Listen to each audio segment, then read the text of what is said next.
Hi అండి, నమస్తే. Welcome back to food and good channel.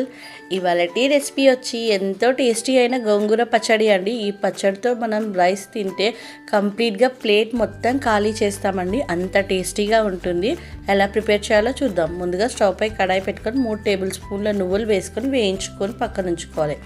ఇప్పుడు అదే కడాయిలో నేను ఇక్కడ 5 కట్టల గోంగూర తీసుకుంటున్నానండి. 5 కట్టల గోంగూర అంతా కూడా వాష్ చేసుకొని మనం కడాయిలో వేసుకోవాలి. ఇందులోనే కారం కోసం 10 నుండి 12 పచ్చిమిర్చి తీసుకుంటున్నానండి.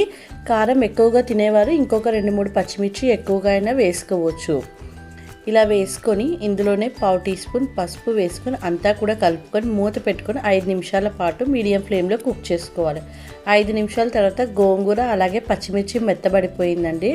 ఇప్పుడు మెత్తబడిన పచ్చిమిర్చి ఇప్పుడు ఒక మిక్సర్ జార్లో మనం వేయించుకున్న నువ్వులు అలాగే ఉడికించుకున్న పచ్చిమిర్చి, రుచికి సరిపడా ఉప్పు, 3 నుండి 4 వెల్లుల్లి రెబ్బలు వేసుకొని కొద్దిగా నీళ్లు చేరుస్తూ మెత్తగా మనం పేస్ట్ చేసుకోవాలి. ఇలా పేస్ట్ చేసుకున్న నువ్వుల పేస్ట్లో మనం ఉడికించుకున్న గోంగూర వేసుకొని ఒక్క 2 సెకండ్స్ మనం మిక్సీ ఆన్ చేసి ఆఫ్ చేస్తే సరిపోతుందండి. ఎందుకంటే అంతా కూడా మిక్స్ అవుతుంది, మనకి ఎక్కువగా దీన్ని పేస్ట్ చేయాల్సిన అవసరం లేదు. ఇప్పుడు తాలింపు కోసం అదే కడాయిలో 2 టేబుల్ స్పూన్ల ఆయిల్ వేసుకొని ఇందులో 1/2 టీ స్పూన్ ఆవాలు, 1/2 టీ స్పూన్ జీలకర్ర, 2 ఎండుమిర్చి వేసుకొని తాలింపు అంతా కూడా దూరగా ఫ్రై అయ్యేలా ఫ్రై చేసుకోవాలి. ఇందులోనే దంచిన వెల్లుల్లి రెబ్బలు కూడా వేసుకొని కొద్దిగా కరివేపాకు వేసుకొని ఇప్పుడు స్టవ్ ఆఫ్ చేసుకోవాలి. ఇందులోనే మనం గ్రైండ్ చేసుకున్న పచ్చడంతా కూడా వేసేసుకొని ఒక 2 నిమిషాల పాటు తాలింపు అంతా కూడా పట్టేలా బాగా కలుపుకోవాలి.